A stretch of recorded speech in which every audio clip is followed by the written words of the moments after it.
Gente, o cheiro disso aqui é incrível.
Olá, tudo bem? Eu sou a Úrsula e neste canal falo sobre livros que eu estou lendo, que eu já li ou que eu pretendo ler. Faço um blog de leitura, cozy, resenha e muito mais.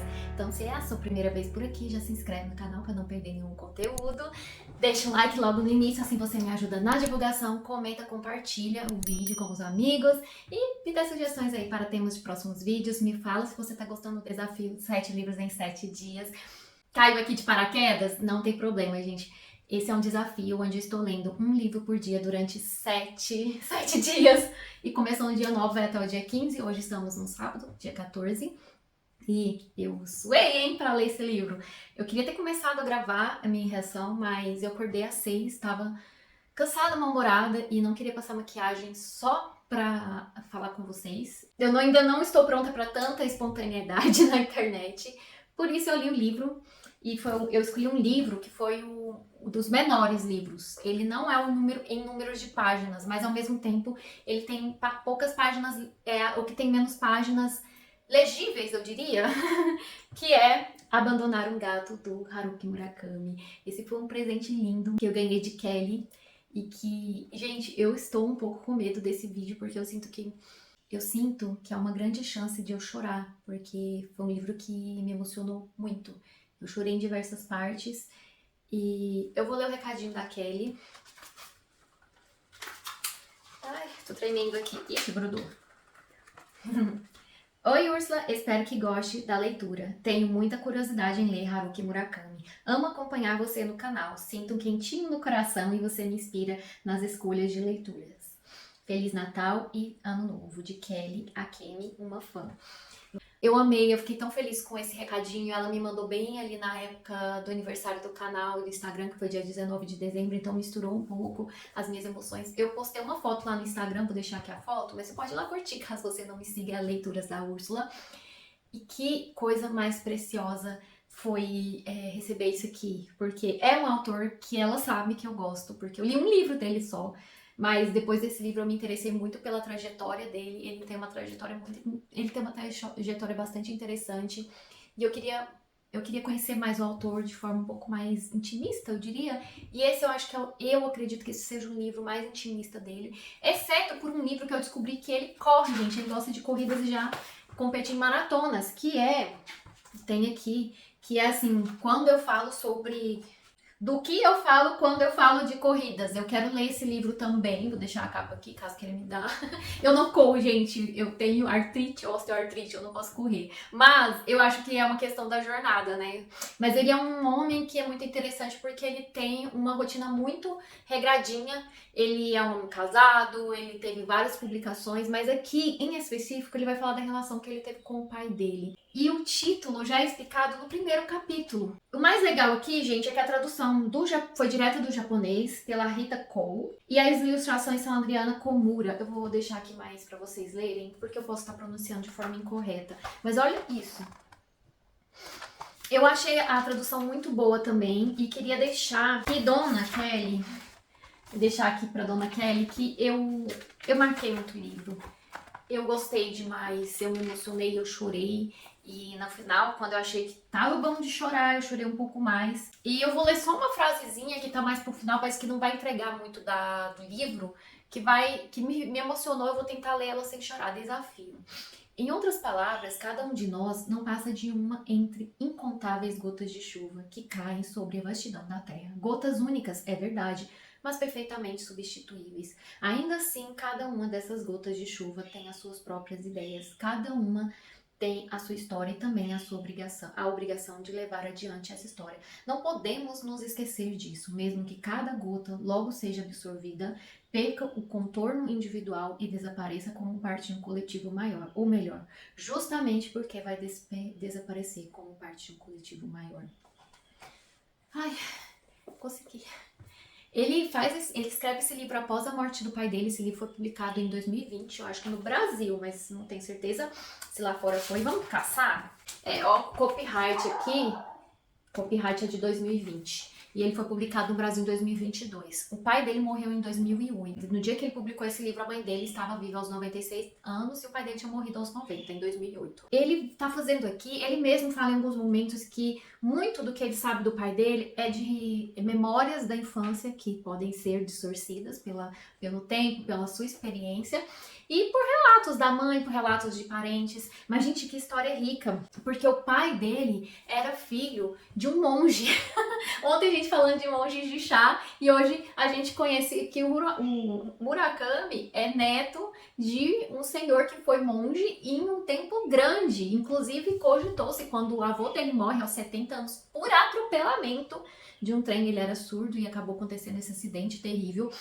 O pai do Murakami, que era o segundo de 6 filhos, foi cogitado para cuidar desse templo. Acabou que o primeiro filho, que tinha a obrigação principal, isso é muito importante na cultura japonesa, a ordem de nascimento dos filhos denota muito sobre a responsabilidade que esse filho vai ter na família, né? Designa muito, marca muito a pessoa. Então, se o primogênito tem muito mais responsabilidade do que os outros filhos. A gente tem isso no Brasil, mas muito menos, né? Então, o pai do Haruki Murakami, ele cresceu em um templo e o avô, né, do Murakami era monge. E o pai dele quase se tornou monge, mas tornou-se professor.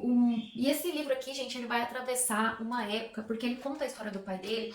E tem uma passagem aqui que vai falar uma coisa muito interessante sobre o pai dele, que nasceu em 1917, aqui na página 20. Era de uma geração que só podia ser considerada sem sorte. O breve instante de paz que foi a democracia Taisho já anunciava seu fim quando ele ainda era menino. Então, um homem que nasceu em 1917, gente, quase nasceu ali um pouco depois do final da Primeira Guerra Mundial.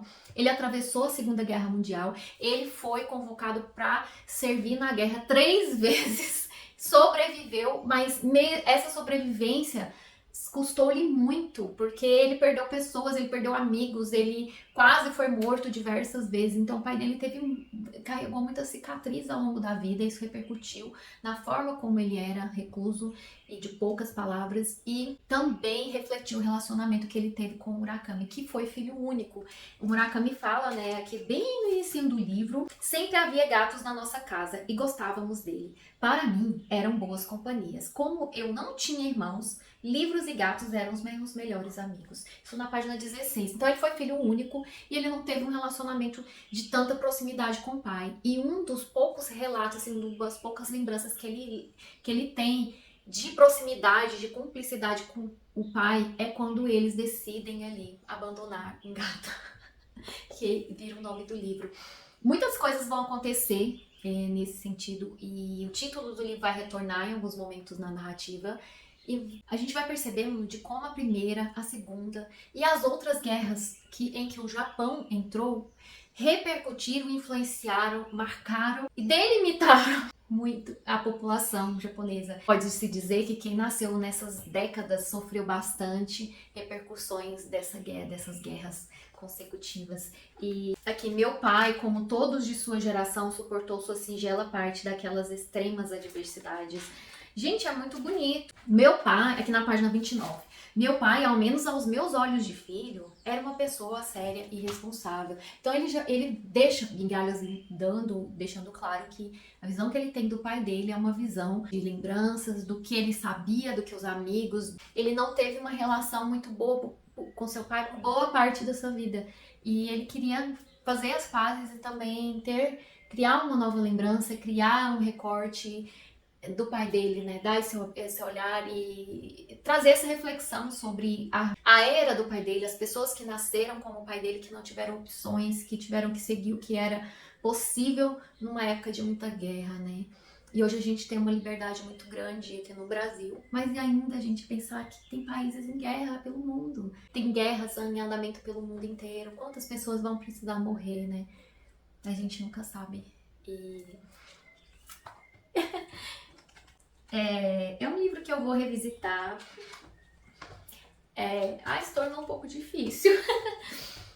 É um livro que me trouxe essas reflexões sobre a guerra, as consequências da guerra, um pouco mais da cultura japonesa, um pouco mais do autor, né? E como ele...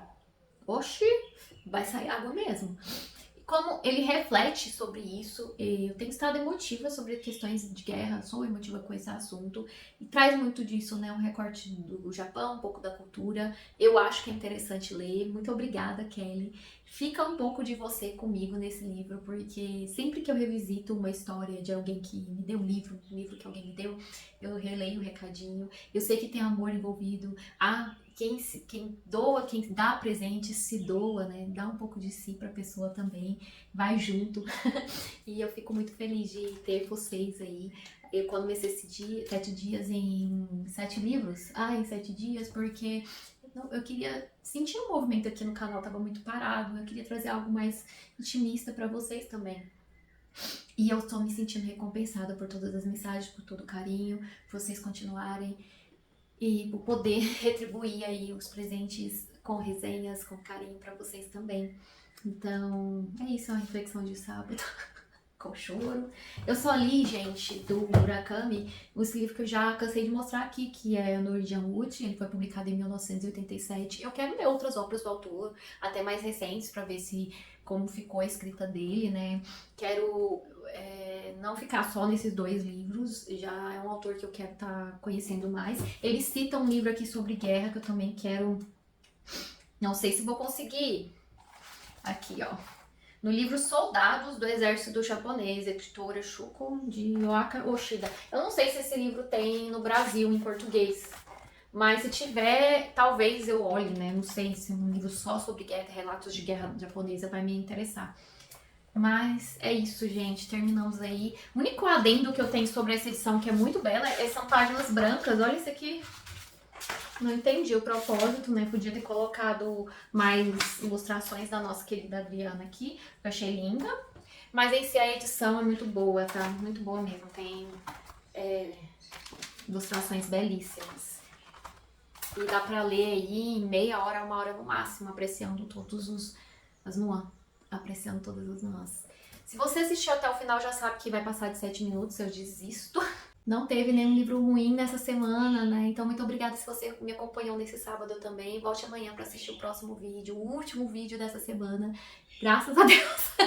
Mas que foi uma semana de muito aprendizado pra mim e conheci novas pessoas. Tô muito feliz com quem tá chegando agora. Muito obrigada. E, gente, eu gosto de chorar, né? Livros emocionantes me emocionam, livros que me emocionam e são sempre bem-vindos aqui. Então, um beijo, tchau!